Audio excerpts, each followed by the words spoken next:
the owner, but more so I like to say like the holder, the space holder of Flow Space. I don't really like the term owner. And yeah, Flow Space was started on this dream of people who, how do we describe this? It was started on the idea of that magic should be facilitated in the everyday life, and that so much of our world is lacking in that magic.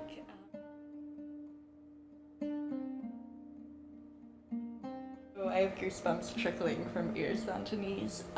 So I very much believe in the arts as being communication, different forms of communication. As a poet, language is my communication, but as a movement artist, dance is my communication. And I know that many people in this world really resonate with music. I think, if not most, it's a very ancestral form of communicating. And so when we're able to incorporate that with an individual that is playing that personally to fit the room's atmosphere, you feel that. Whether you feel that subconsciously or consciously, you feel that. And that is a connection, and that is a one-in-a-lifetime moment that is occurring, that is a collaboration between both the yoga instructor and the musician at play, who are, like a dancing between each other.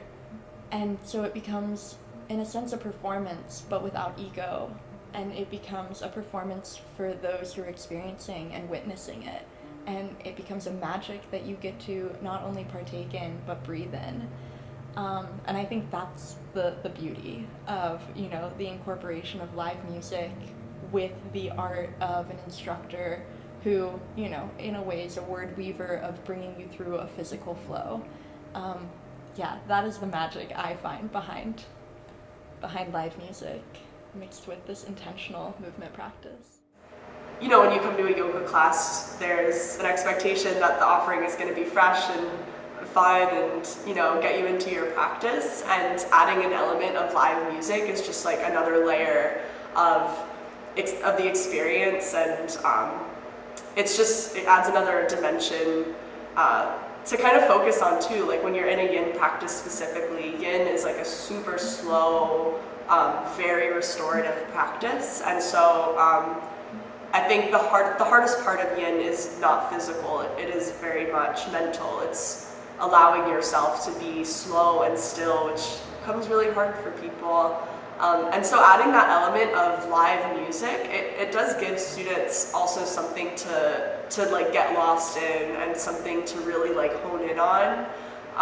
And I think that brings them deeper into that practice. So there's so many amazing things.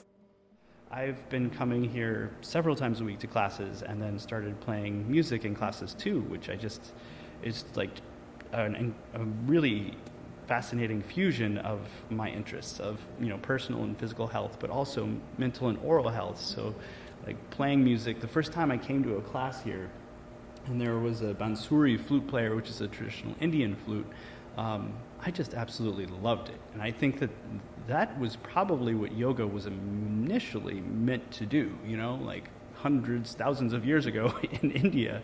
I'm sure that there was music involved, there's no doubt, but somehow it's been separated from the history or the practice of yoga, where we only listen to playlists. So when we have live music and yoga together, I think it is something really special that everyone that I've talked to feels.